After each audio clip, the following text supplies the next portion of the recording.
Bapak, Ibu, saudara-saudara sekalian, biasanya manusia hanya melihat, mendengar, dan mengalami dimensi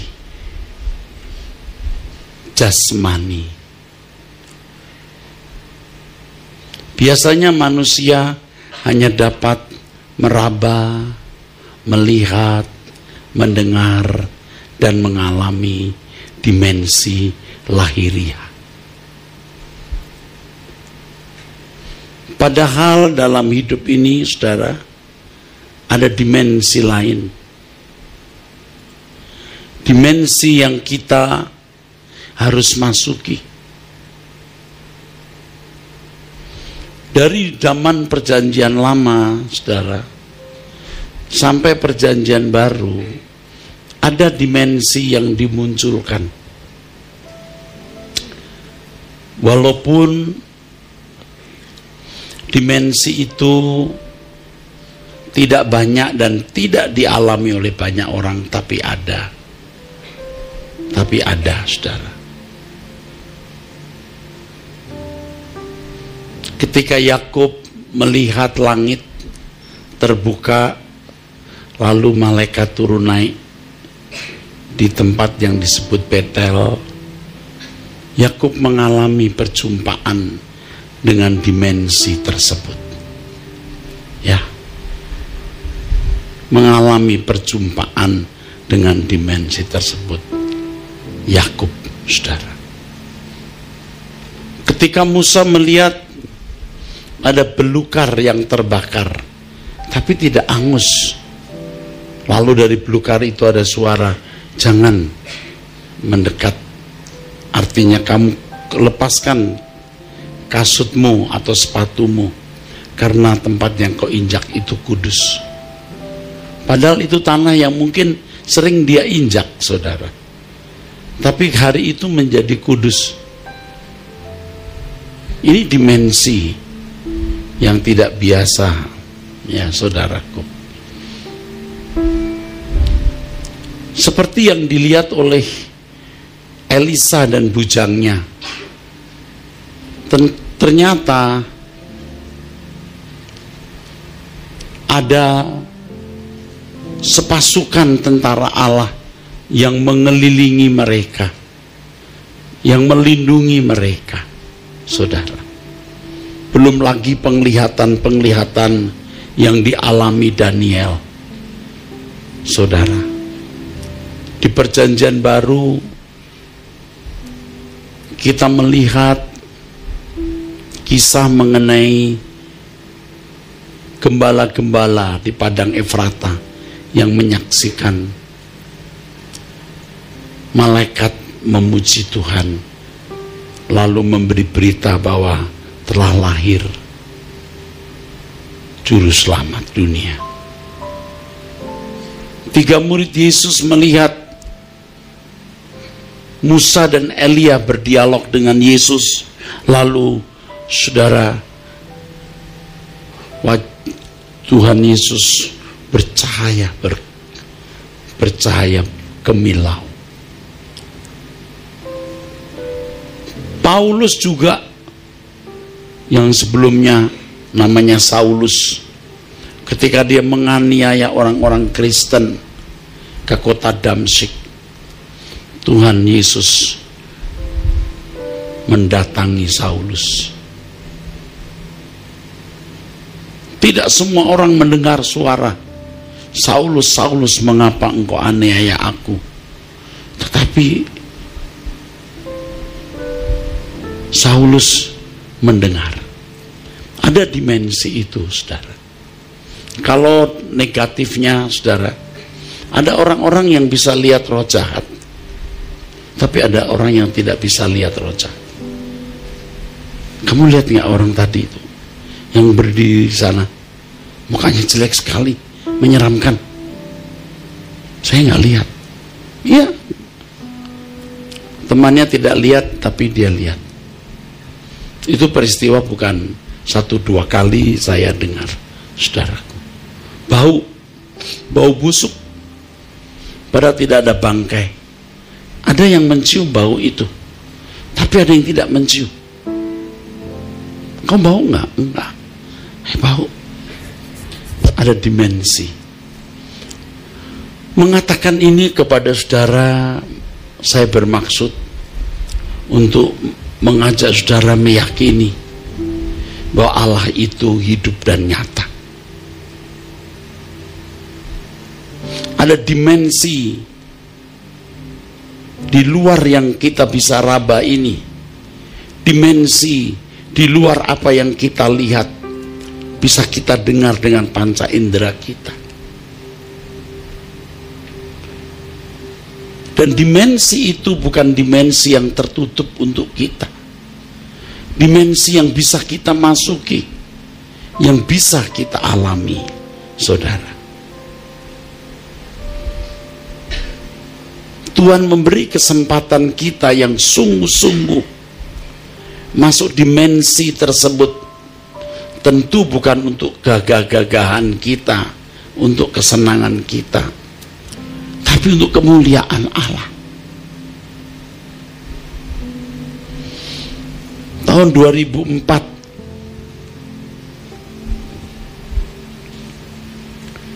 saya ditipu oleh seorang yang berwarga negara Singapura. Saya masih ingat pertemuan di hotel mana, dan saya masih ingat saya salaman di restoran hotel itu. Waktu saya salaman, saya melihat mukanya penuh dengan ular, sehingga saya terkejut. Saya salaman, saya terkejut. Saya tidak alert. Waktu itu saya bercita-cita setiap provinsi saya punya satu radio Kristen. Saya giat mencari uang. Saya ditipu dia. Saya ditipu orang ini. Hampir 5 miliar tahun itu. Saya gemetar-gemetar, saudaraku.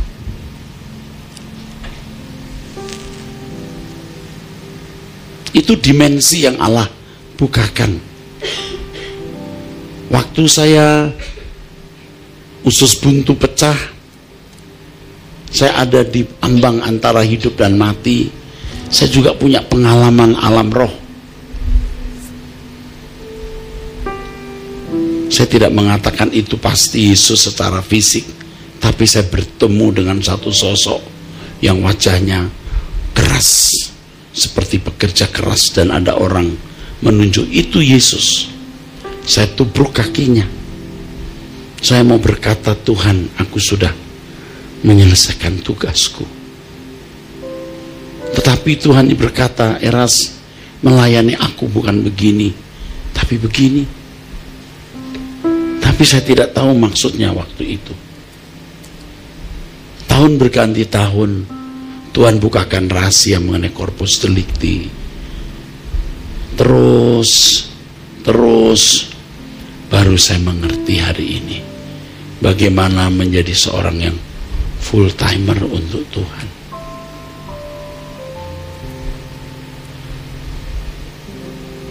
Sebenarnya panggilan saya menjadi pendeta itu juga lewat peristiwa supranatural, masuk dimensi yang berbeda. Waktu saya berdoa, saya masih ingat saya berdoa dengan seorang anak remaja, jika saya tidak salah namanya Kunsong.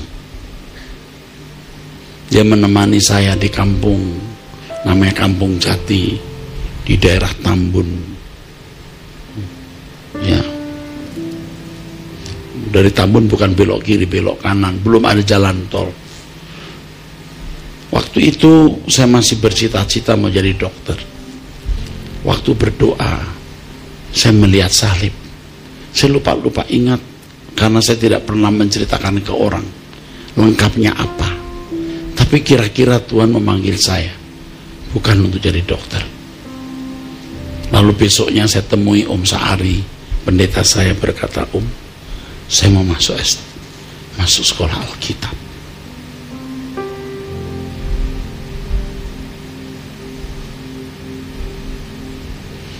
Saudara sekalian, betapa betapa hebat kita ini sebagai orang Kristen yang menjadi anak-anak Allah, yang bisa dibawa Tuhan ke dimensi yang positif. Saya tidak mengajari saudara untuk ngotot mencari dimensi itu, tapi pengalaman itu bisa saudara alami,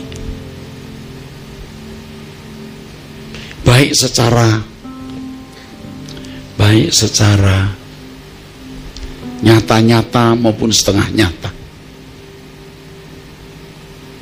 Artinya waktu saudara berdoa, saudara bisa dibawa kepada satu pemandangan, satu bayangan. Saudara bisa mendengar Tuhan bicara, tidak dengan telinga jasmani kita, tapi telinga rohani kita.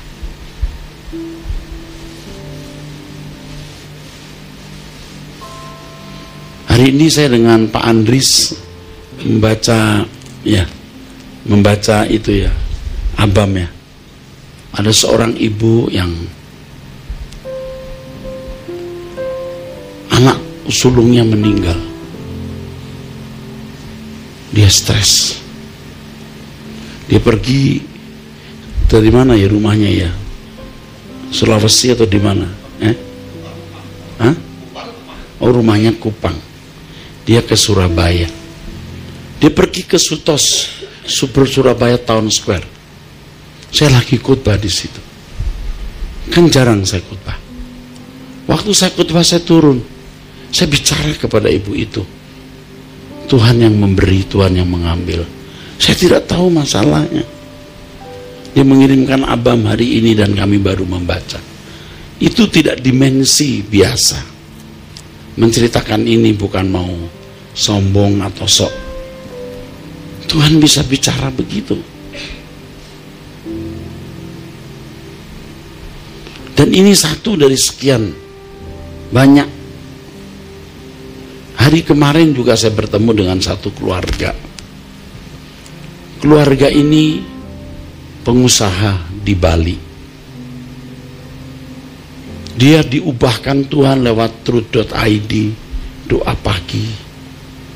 Dia ke Jakarta mau nemuin saya. Tapi bagaimana bisa nemuin saya? Nggak mungkin. Arta Gading ribuan orang yang hadir. Tapi hari itu saya jalan sampai ke belakang.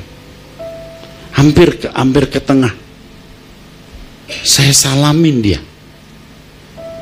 Lalu setelah itu saya berkata, habis ini kamu ketemu aku. Ya. Lalu habis kebaktian dia ketemu. Saya tidak pernah tahu bahwa dia akan mau ketemu saya. Pasti dia dengar khotbah saya kali ini. Dia membawa anaknya kemarin. Anaknya udah dewasa, waktu kecil belum diserahkan ke Tuhan. Sekarang udah 18, 17 tahun. Saya doakan, saya serahkan. Dia pasti mendengar khotbah ini. Itu dimensi di luar dimensi yang dapat kita rapat. Kalau cerita seperti ini, ada kekhawatiran di hati saya. Saya menjadi sombong. Tapi hal ini sudah terjadi berulang-ulang, saudara. Berulang-ulang. Dan mungkin tidak perlu dikemukakan. Menakjubkan Tuhan itu. Nah, saya mengajak saudara untuk masuk dimensi itu. Ketika saudara masuk dimensi itu dimensi wajar. Karena Allah kita roh. Seperti yang dikatakan dalam Yohanes pasal 4. Allah itu roh. Dan kita menyembah dia dalam roh dan kebenaran. Bagaimana kita berinteraksi dengan roh?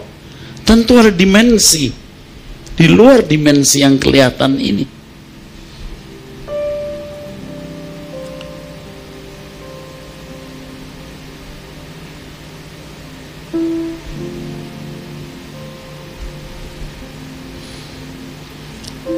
Saya katakan lagi, bukan satu, mungkin beberapa atau bisa banyak.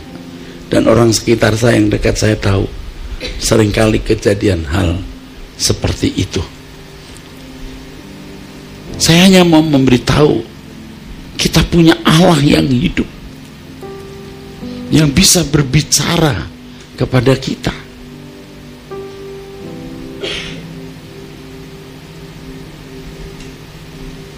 Suatu hari anak saya perempuan ketok pintu masuk kamar. Dia bilang, "Pap, aku udah tahu kamu mau ngomong apa." Ini anak saya pasti dengar. Saya tidak tahu anak saya sedang pacaran.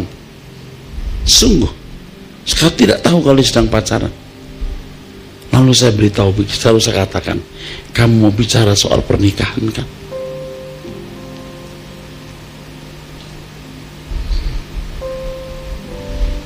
Mestinya hal itu wajar bagi kita, bukan suatu yang luar biasa.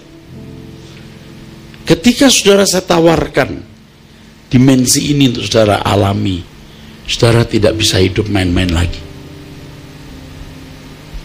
Percaya nggak Anda kalau masuk dimensi ini, kesenangan dunia saudara akan lenyap, pupus, dan ajaibnya Anda tidak berani berbuat dosa. Bukan untuk gagah-gagahan, tapi Allah kita roh. Kita bisa berinteraksi, bergaul dengan Allah. Pernahkah saudara berpikir bagaimana Yusuf mengartikan mimpi? Ketika ditanya langsung dijawab. Tidak nunggu 3 hari loh, "Aku mimpi begini," kata Firaun. Lalu langsung Yusuf berkata, "Begini artinya." Coba baca Alkitab, saya baru baca itu.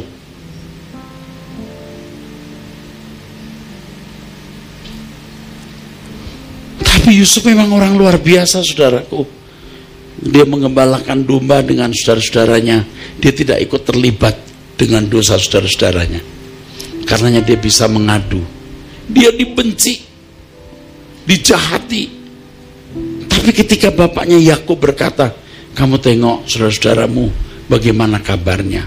Yusuf tidak berkata, "Pap, aku nanti dibully loh." Enggak, dia pergi dengan polosnya. Buset, nggak ada pikiran jahat ya. Akhirnya dia nyaris dibunuh, saudara. Tapi akhirnya dia dijual sampai Mesir. Tuhan tidak akan memberikan dimensi ini kepada orang yang urakan, tapi orang yang hatinya bersih, yang tidak ada kejahatan. Dan Allah Bapa ingin saudara masuk ke wilayah itu. Seperti seorang ayah ingin anaknya masuk ke pengalaman-pengalaman yang luar biasa. Ingin anaknya juga masuk ke pengalaman-pengalaman yang luar biasa. Kita sebagai orang tua ingin anak-anak kita juga punya pengalaman-pengalaman seperti yang kita alami. Allah Bapa ingin kita masuk dalam dimensinya. Tapi jujur ya, jarang sekali orang masuk dimensi ini. Paulus menyaksikan bagaimana dia melihat langit ketiga dan mendengar suara yang tidak pantas didengar oleh manusia.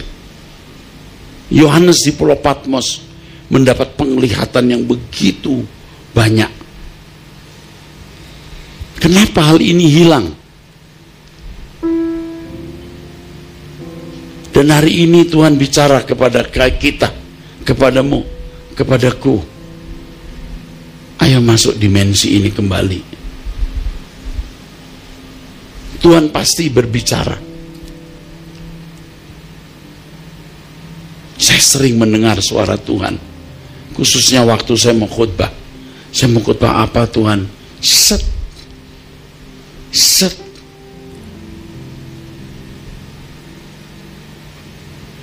Dengan mengerti dimensi ini, kita bisa betah loh, duduk diam di kaki Tuhan, menyembah. Tadi saya katakan secara nyata, kalau Yohanes di Pulau Patmos itu nyata ya saudara. Tapi kita antara nyata dan tidak nyata. Kalau saya melihat orang yang kepalanya banyak ularnya itu, itu setengah nyata juga itu mungkin. Nah, waktu kita berdoa, kita dibawa ke satu dimensi. Tidak banyak orang yang mengalami itu, dan saya sendiri juga tidak selalu, saudara. Tapi ada dimensi yang kita masuki waktu kita menyembah. Apalagi waktu kita benar-benar menyediakan waktu. Kita serius untuk Tuhan. Wah, kita dibawa ke suasana yang saya katakan dimensi di luar dimensi yang kelihatannya. Bukan tidak mungkin, walaupun tubuh kita di bumi, tetapi suara kita sampai hadirat Bapa waktu kita menyembah. Karena Allah itu roh, dan Allah itu nyata. Mestinya kita bersentuhan. Nah, di ambang batas ini banyak orang tidak mampu menembus karena tidak memiliki kapasitas yang cukup. Harus bersih, hidupnya harus bersih, harus suci, tak bercacat, tak bercela, menjadi kekasih Tuhan. Dan itu bukan sesuatu yang luar biasa, itu normal untuk kehidupan anak Allah. Normal. Petrus menunjuk Ananias dan Safira, kenapa kamu membohongi Roh Kudus? Itu dimensi di luar dimensi kita, saudara. Mungkin terlalu dini untuk orang-orang muda di sini, tetapi paling tidak kalian tahu ada dimensi tersebut.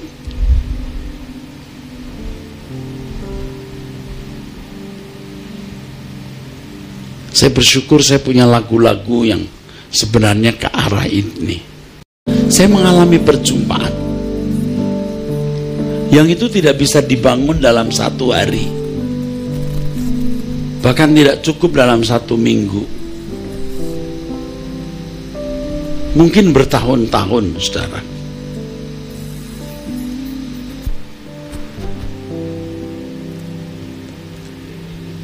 Ini kepada pemimpin-pemimpin doa, harus doa pribadi terbang setinggi-tingginya.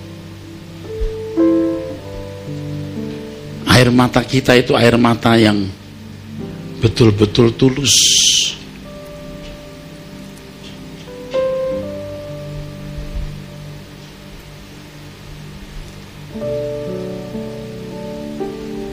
Jadi perjumpaan dengan Allah itu bukan hanya fisik, karena Allah itu roh. Ada dimensi yang harus kita masuki. Saya tidak mengajari saudara untuk ngeroh lalu ngawur. Banyak orang ngeroh ngawur. Tetapi memang kenyataannya Allah kita itu adikodrati. Allah kita itu supranatural. Kita bisa masuk dimensi supranatural itu. Tetapi tentu harus punya kapasitas. Hidup kita harus bersih, kudus, tak bercela, mencintai Tuhan. Motivasi hidup kita hanya untuk Tuhan, bukan untuk siapa-siapa. Kamu membangun yang namanya cerobong. Cerobong kayak pralon, tapi pralon besar. Kamu menyanyi tanpa terpengaruhi orang, walaupun matamu terbuka. Bahasa roh ini pun juga merupakan bagian dari dimensi itu. Ada banyak bahasa roh palsu. Di sini hadir Pak Alvin. Pak Alvin pernah bawa seseorang. Pak Alvin boleh berdiri di sini. Kasih mic. Bagaimana orang tersebut dari muda dikuasai kuasa gelap, ya Pak Alvin ya? Iya Pak. Terus dia sudah cerita kepada Pak Alvin tapi nggak cerita ke saya. bahwa kuasa gelapnya itu kalau malam yang mengasuh, menjaga dia itu kalau malam duduk di keranjangnya. Saya bilang, sudut di ranjang kamu kan? Dipikirnya Pak Alvin udah cerita ke saya. Belum, saya tahu. Dia juga suka berdiri di kepala kamu. Terus pengasuh kuasa gelap ini memberitahu kepada kamu setan-setan roh jahat yang ada pada di situ. Terus saya berbahasa roh dengan dia. Coba Pak ceritakan. Iya. Pada waktu itu saya membawa seorang yang memang cerita ke saya kalau sering diganggu gitu. Kemudian saya komunikasi dengan Pak Eras dan didoakan. Sebelum didoakan ada satu momen di mana Bapak itu berbahasa roh. Tapi si orang yang saya bawa ini juga mengucapkan kalimat yang saya juga tidak ngerti itu kalimat apa. Seperti dialog Bapak Ibu. Itu. Nah, lalu ada satu titik Pak Eras berkata, kamu keluar. Tapi dalam bahasa roh. Iya, itu bahasa roh. Pertama, setelah itu bahasa Indonesia. Betul, ya. Iya. Saya cerita kepada Pak Alvin waktu dia ngomong, saya juga ngomong. Jadi kita ngomong dalam bahasa roh. Bahasa yang Pak Alvin nggak tahu. Iya. Jadi kita dialog. Iya. Betul ya Pak Alvin? Betul. Pasti bukan ngaco, dia betul-betul dialog. Iya. Sampai satu kalimat saya ucapkan yang artinya di pikiran saya, kamu harus berhenti keluar dari orang ini. Iya. Gitu ya. Terus Bapak pakai bahasa Indonesia, kamu harus keluar. Lalu orang ini mulai menangis. Gitu. Roh jadi dia kata nggak mau. Sebelumnya ke waktu bahasa roh itu dia sempat begini. Iya, betul. Kamu harus keluar dari orang ini. Tapi masih dalam bahasa roh. Ini satu dari sekian pengalaman alam roh yang kami Pak Alvin dan saya lihat ya. Kejadian-kejadian serupa itu ya Pak Alvin. Ada lagi? Banyak Pak. Banyak ya, oke. Terima kasih Pak Alvin. Bukan mau sombong ya. Ini dimensi itu ada, saudara. Dimensi alam roh. Orang pasti akan mencela kita. Itu omong kosong ya, terserah, nggak masalah ya. Saya cuma mengajak saudara untuk melihat Allah kita di kodrati. Ini khotbah saya pertama mengenai dimensi alam roh. Saya belum pernah khotbah ini sebelumnya. Hari ini saya khotbah pertama kali bicara mengenai dimensi alam roh. Dan harus dialami oleh para hamba-hamba Tuhan. Waktu menyembah, kualitas menyembah kita itu, ya itu akan meningkat.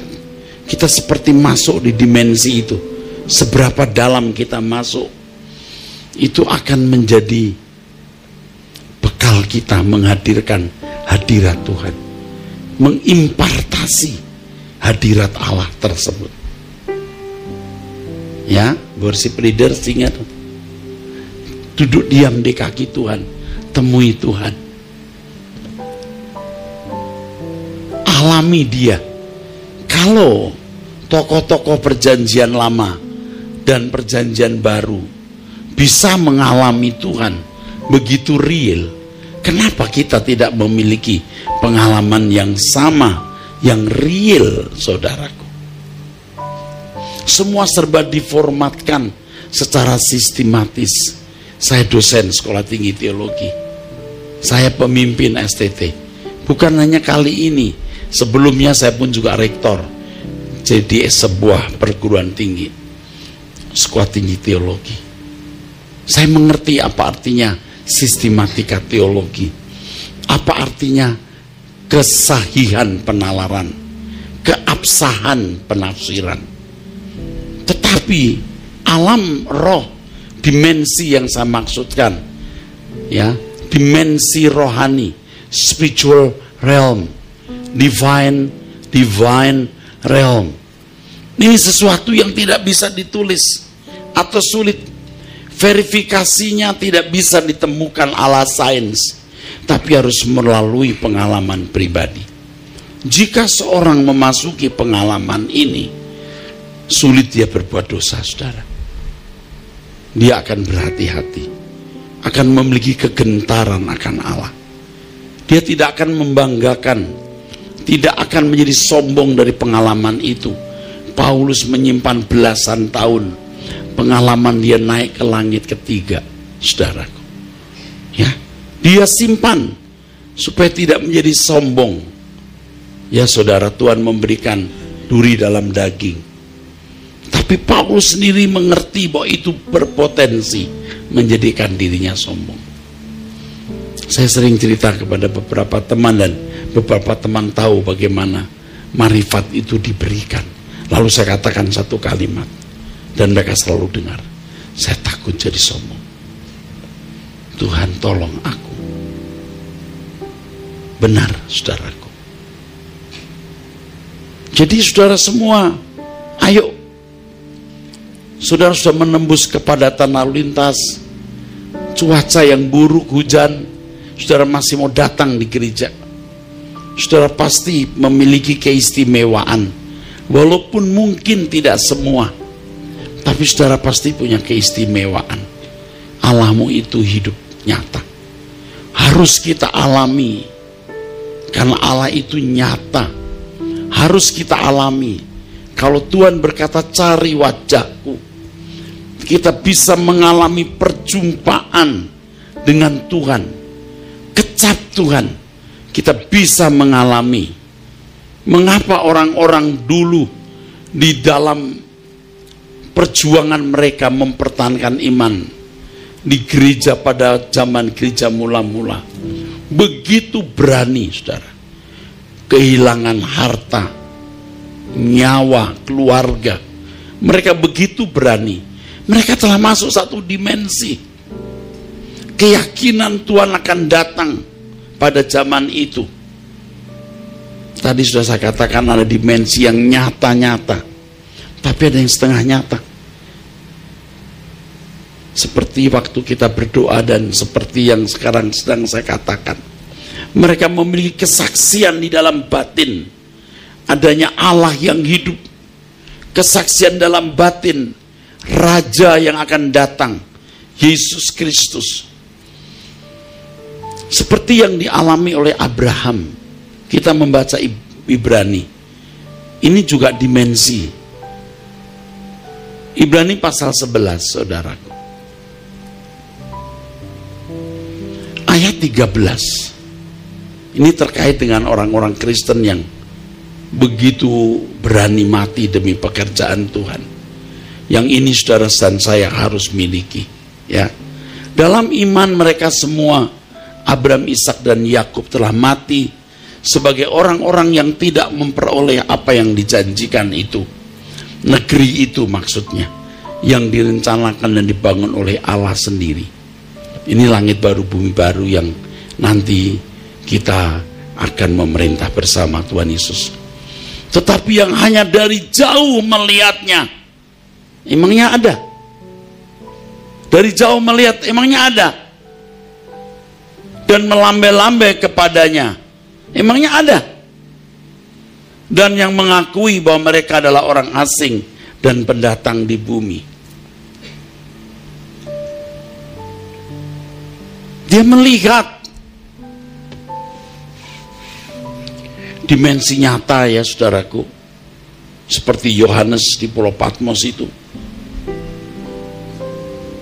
dimensi di luar lahiriah kita.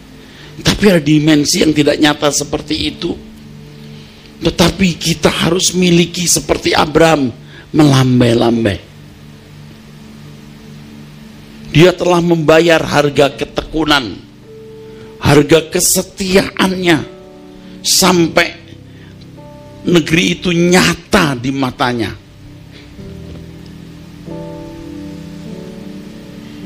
Saudara mestinya ikut Yesus sampai nyata langit baru, bumi baru, dimensi itu. Saudara punya kesaksian dalam batin bahwa Yesus Tuhan itu hidup, nyata, akan memerintah sebagai Raja.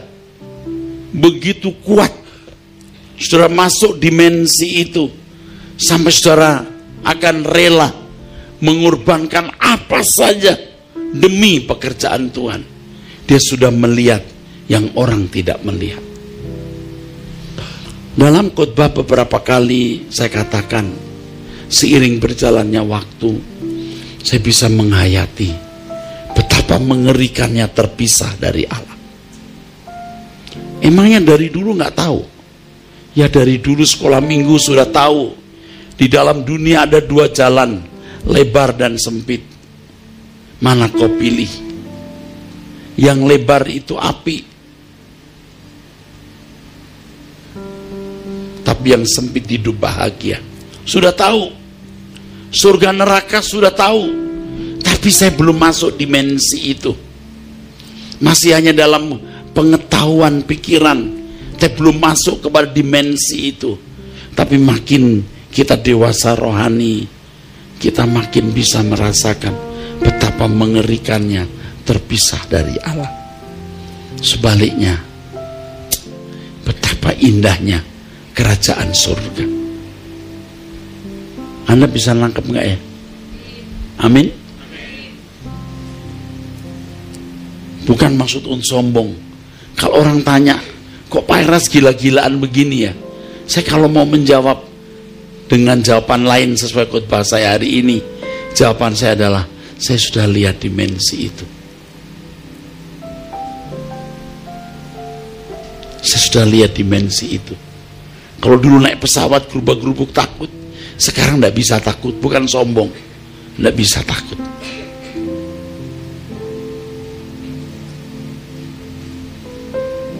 Dimensi itu harus saudara masuki.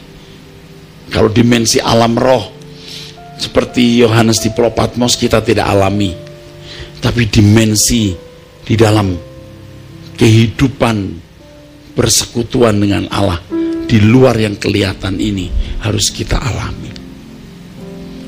Kenapa orang-orang Kristen gereja mula-mula tidak takut mati? Dia sudah masuk dimensi itu. Amin, saudara. Dia sudah masuk dimensi itu. Dan itu bukan fantasi. Itu nyata, saudara. Seperti lagu yang kita nyanyikan hari-hari ini seringnya. Itu masing-masing orang tuh punya kemampuan untuk menghayati itu beda-beda. Mungkin saudara pernah berpikir dan bertanya-tanya, kok saya nggak bisa pecah-pecah hati ya? Bisa pecah banget gitu. Dan pecahnya tulus. Karena kau belum naik ke dimensi yang lebih tinggi. Saya tidak bisa memperagakannya, karena ini tidak bisa diperagakan. Tapi kalau kita sudah masuk dimensi itu ya, nyanyi lagu, haus hatiku selalu bersama Yahweh Bapakku. Setiap waktu dimanapun berada, ku bersamamu. Pecah. Karena kita sudah masuk dimensi itu. Dan tahu nggak saudara, Tuhan sering bawa kita ke dimensi itu lewat penderitaan, lewat patah hati, lewat kekecewaan.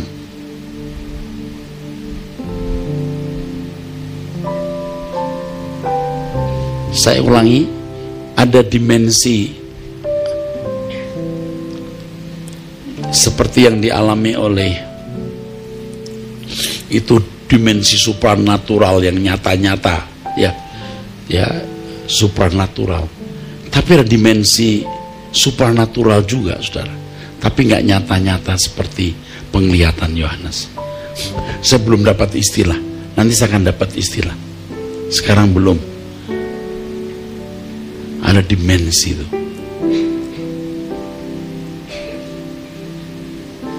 Itulah sebabnya mengapa, saudara, ada orang kalau ngusir setan begitu mudah. Dia sudah di kawasan lebih tinggi. Setan tahu kawasannya tinggi. Setan lihat sudah takut. Kita sudah masuk dimensi yang lebih tinggi, dan setan bisa tahu itu. Waktu kita nyanyi dia tutup telinga. Tapi kalau yang nyanyi tidak punya kekuatan dimensi tinggi, setan nggak takut.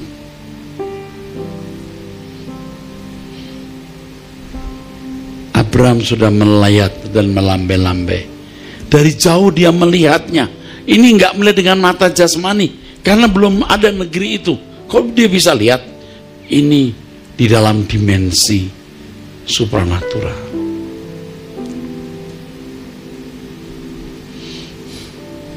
Saudara kan alami itu, lewat mimpi, lewat penglihatan, luar biasa. Ya, saudara masuk terus ke dimensi itu, lewat firman Tuhan yang disampaikan, lewat pergumulan hidup, lewat persoalan, lewat penderitaan, Tuhan bawa kita ke dimensi itu. Contohnya ya, karena kekecewaan melihat dunia, lalu merindukan surga, memikirkan surga terus sampai masuk ke wilayah itu. Abraham itu begitu, dari Ur Kasdim terus setia sampai akhir dia melihat itu. Jadi Abraham tidak melihat waktu dia di Ur Kasdim, dia belum melihat. Pasti sebelum mati dia melihat. Hanya jauh dia melihat, dan mereka merasa orang asing. Dimensi hidup, maksudnya dimensi rohani ini terkait dengan kualitas hidup seseorang.